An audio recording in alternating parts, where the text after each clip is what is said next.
I'm at a point in my life, like, we all grew up in the streets, and we try to be better, but they labeled us felons. And I seem to think that the reason why their groups are so close is because all of them have a certain type of STD. I think they all got the alphabet. Now, bear with me, guys, because I'm not even trying to cap. I looked at it like this. You know they're not using condoms, right? So if you're in a party not using condoms, it ain't like you can catch something twice, right?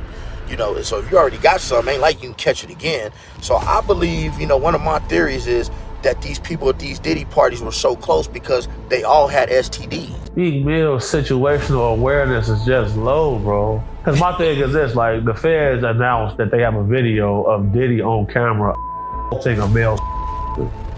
You see what I'm saying? So, like, if they making these type of announcements, bro, if they had anything on Meek Mill, bro, like, that's everywhere. When people think of hip-hop, they often think of the glitz, the glamour, and the larger-than-life personalities that have shaped the culture for decades. But behind the flashing lights and the booming music, there is a darker story that has started to unfold for years. Sean Diddy Combs was known as the King of Parties. His famous white parties in the Hamptons and his late-night gatherings in Los Angeles and Miami were considered legendary. Celebrities, athletes, and powerful executives all wanted to be there. But what if those parties weren't just about music, money, and fun? What if the very spaces that were once seen as the heart of black excellence in Hollywood celebration were actually the breeding ground for something sinister today? We're going to explore shocking claims that have now connected Diddy's parties to something far darker than scandal. And the voice at the center of this story is none other than Meek Mill, a rapper who has survived controversy, prison time, career setbacks, and now finds himself in the middle of rumors and lawsuits tied to Diddy. In recent conversations, Meek has pushed back against the accusations. But at the same time, he has revealed disturbing details about what he saw, what he avoided, and why so many people are now saying we're all infected. You got someone. Don't you love when I come around? Hey, what's up, King Son? Man, you doing it, man. You deserve it, Daddy. You putting in that work. Proud of you. I love you. Yeah.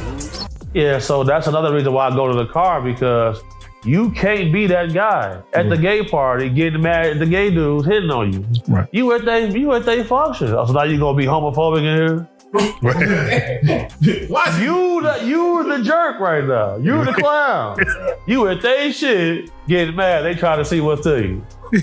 Yo, dumbass. Give me a take on the flack that Meek Mill has gotten throughout all this, you know. Meek Mill's situational awareness is just low, bro. Like, that's all it is. But a man had his Amazon account hooked to his Twitter. He buying dildos and everything. It's showing on his Twitter, bro. You can't do that. Look that up. That's real. He just crazy, bro. Like, that's all it is. Like, you know, I feel like Meek is an honorable dude.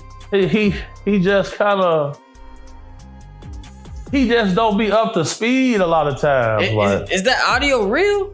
What are you getting? I don't know. That audio, I can't confirm that. Yeah. You know what I'm saying? Because my thing is this, like, the feds announced that they have a video of Diddy on camera a male. You see what I'm saying? So, like, if they making these type of announcements, bro, if they had anything on Meek Mill, bro, like, that's everywhere. Because he just got out of jail and then got off of probation, got a judge fired and all type of things. Like, so it's people who want to see him look bad. Right. So if they had it, it'd be out. Meek Mill, born Robert Rye. Meek Williams is not new to controversy. He grew up in North Philadelphia, raised in the streets where survival itself was an accomplishment. Dirt bikes, street battles, and raw ambition shaped his identity. That energy carried into his music, where he became known for his intense delivery and relentless passion, from mixtapes that shook the city to mainstream albums that topped charts.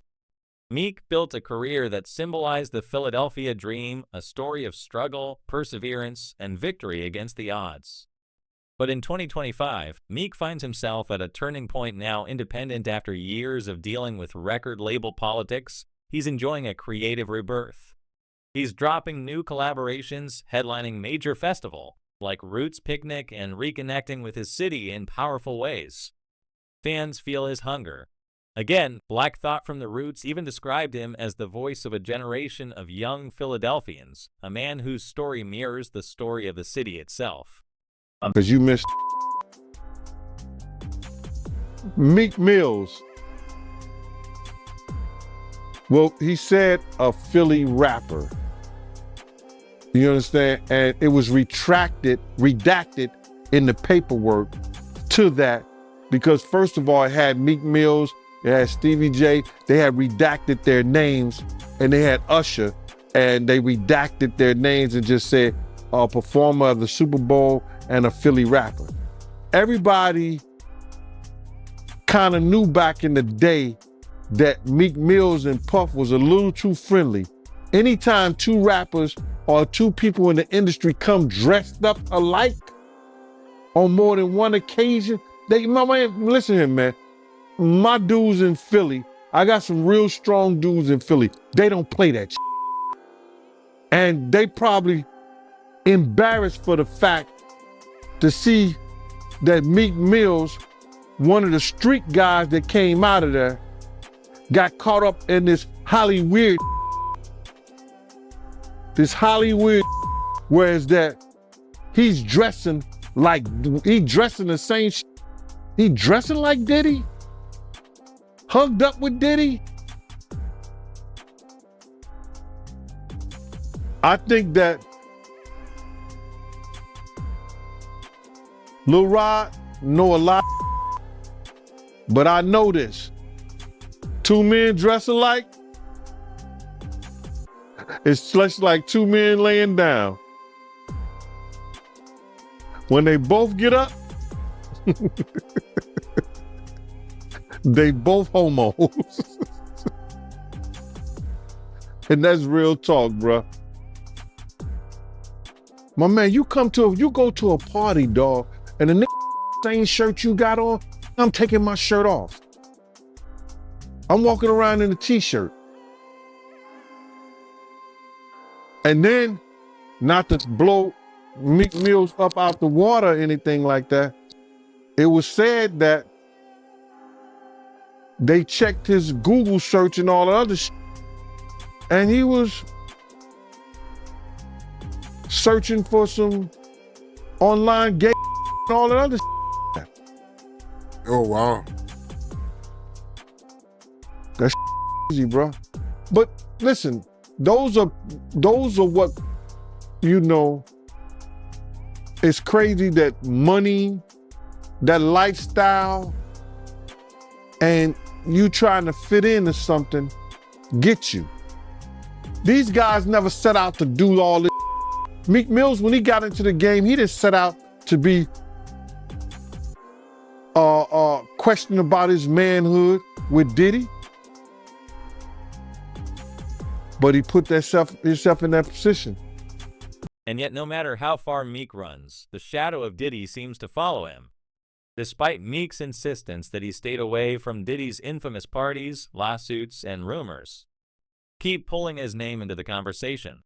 Meek has said multiple times that he would never compromise his morals, that he never attended the so-called freak-offs, and that his association with Diddy was limited to music and business. But the internet doesn't care about nuance in the age of viral headlines. Meek's name attached to Diddy is enough to spark endless memes, suspicions, and damaging narratives. The situation reflects a troubling reality for many black entertainers. Success often comes with guilt by association. Even if they avoid the chaos, just being in the orbit of powerful figures like Diddy can pull them into storms they never asked for. And Meek, who has fought so hard to protect his credibility, is now once again defending himself this time, not from the police or labels, but from the toxic spread of rumors that link him to a world he says he never entered. That is weird, man. I never knew about that, man. You never told me about that, man. But to get back to this lawsuit, right, Lil Rod, he also alleges that, you know, Diddy, he will grope his genitals and he will grope his... My man, I didn't understand that one right now because it's your hole. His genitals is his nut. So I guess he had to be when Puff was doing that. Where was he at? What was he doing? Because he said that they never had. Read it in the thing. They never had. He made claims that they never had. But how would he grope your hole? How would he play with your genitals? Yeah, it don't make sense. I mean, it don't make sense. How you wake up butt naked with 2 other men in the bed with Diddy and nothing happened? I think he was just trying to save face, man. but do you think it's a possibility that he meant that, Diddy will grope his, butt, instead of anus? I mean, because I'm trying to figure out how does that work? Somebody groping your. You're gonna say your butt. The lawyer would say, "What do you mean?" He would say, "My butt cheeks." There's a such thing called butt cheeks. Your 2 cheeks. He said, the asshole. How did he get that far? Lil Rod, you gotta say no to Diddy sometime. No, that shit ain't funny, man. But you gotta say no. So from you reading the lawsuit, right, you feel like he had relations with Diddy? When me being a former investigator, I think Lil Rod was trying to save face on certain things, that he had somewhat of a relationship, or he was doing some things with Diddy that he didn't want to really come out in that fashion. Because there's no way that he gonna wake up and his hurting and his genitals is all over the place, and he's in the bed after being drunk or drugged and saying nothing happened. And you think that Diddy gonna be in the bed with 3 other men and nothing happened? It doesn't sound logical. If we're reading and believing what he said in those papers. If you woke up in bed and you was drunk or intoxicated on ecstasy, on whatever drugs that they put in there, roofied you or whatever, and you not feeling right, something is wrong. Wouldn't you say? Something is wrong. He didn't say we woke up with all my clothes. He said we woke up butt the F in those papers. So if he in those papers, it is what it is. In February 2024, a $30 million lawsuit filed by Rodney Lil Rod Jones against Diddy sent shockwaves through the music industry. The lawsuit was filled with shocking allegations about Diddy's lifestyle, from drugs to parties to coercion. Buried in those pages was a stray reference to Meek Mill. The documents described him as a Philadelphia rapper who dated Nicki Minaj, linking him to Diddy in a way that immediately set off headlines. What's important to understand is that Meek was not accused of any crime. His name was simply inserted almost casually into the lawsuit. Yet in today's media environment, that was all it took. Suddenly, social media was buzzing with claims that Meek was deeply involved in Diddy's world. Memes popped up overnight and blogs twisted the inclusion into sensational stories about Meek's alleged role at these parties. For Meek, this was devastating. He has openly said that the internet turned against him in a way that felt coordinated with bots and fake accounts, spreading narratives that were built on lies. He compared it to defamation, pointing out that false claims travel fast while the truth is often ignored. In March 2024, when a judge dismissed many of the charges in the lawsuit and criticized the lawyers for exaggeration and misconduct, very few outlets gave it the same energy as the original headlines. Meek's name was still out there tied to Diddy, tied to freak-offs, tied to infections.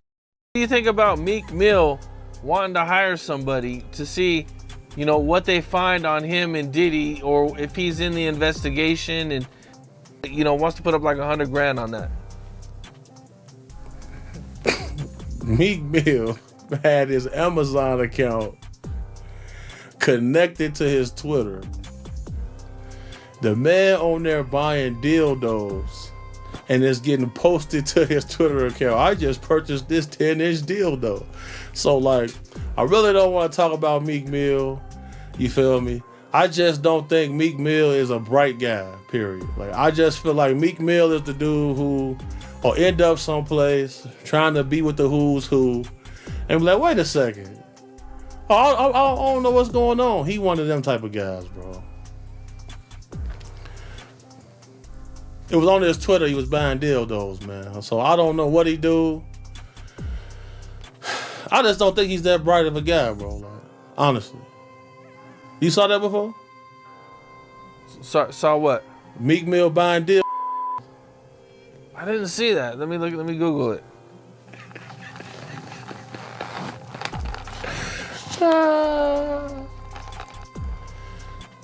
Boys, shit, man.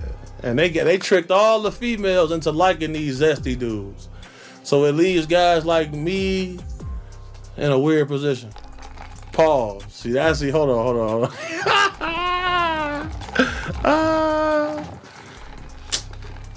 I'm tired of this, man. I mean, I see something, but I can't. Okay. Holy, is this real? That's real, man. That's not. Okay, this is 3 years ago. Yes, bro, that's real, bro. That's what's going on, bro. So look, I mean, I'm looking this on Reddit. That's real, man. The man had his Twitter attached to his Amazon, man. I just purchased this. I remember being a kid. All the females was obsessed with B2K. What's the other group of what's some other? They obsessed with all of these little boy bands, right? Now look at them now. They all zesty. All dudes doing a little singing and dancing with the oil on their body. They tricked all of the females into liking them. So now they attracted to buy men. So if you a masculine dude, oh, now you toxic. Watch out, shorty. Oh no. These the facts, bro. I also seen you post about Diddy's son. The one with the lip gloss on and the waves, he's a corn. This is why Meek's recent comments matter. He knows how quickly rumors can become accepted. Truth. He knows that once your name is linked to someone like Diddy in the middle of one of the biggest scandals in hip-hop history, it's almost impossible to wash off. And so, while he denies being part of the dangerous side of Diddy's parties, he's also been brutally honest about what he has seen in the culture and why he believes so many entertainers are now compromised. When asked directly about the nature of Diddy's infamous parties, Meek Mill did not dodge the question. Instead, he clarified his position in a way that shocked many people. He explained that he did attend New Year's parties and events where Diddy was present, but he never once went to the legendary white parties or the rumored freak-offs. According to Meek, he always traveled with his crew from Philadelphia. He made sure he was never isolated or put in situations where his morals could be tested.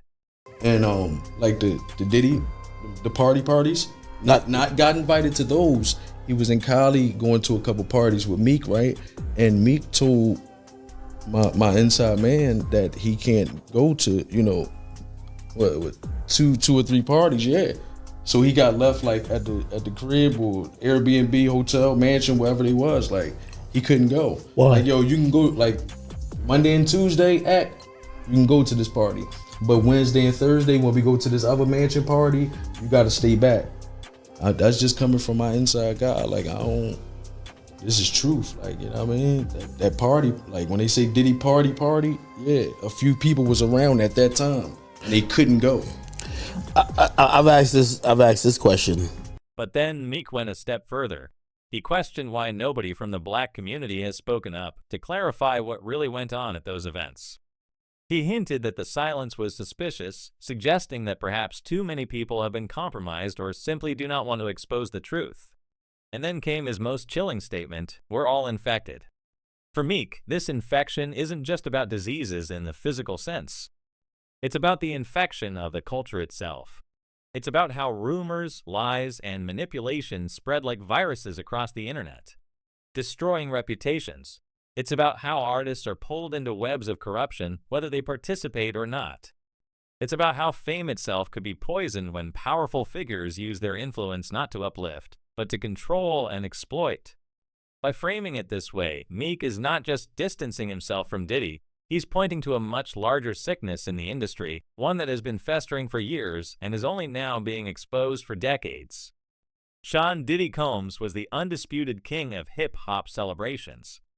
His parties were not just events, they were cultural milestones from Hamptons. White parties attended by A-list celebrities like Jay-Z, Beyonce, Paris Hilton, and Jennifer Lopez to late-night gatherings in Los Angeles filled with fire, champagne, and endless music. The image of Diddy's parties was one of luxury and power,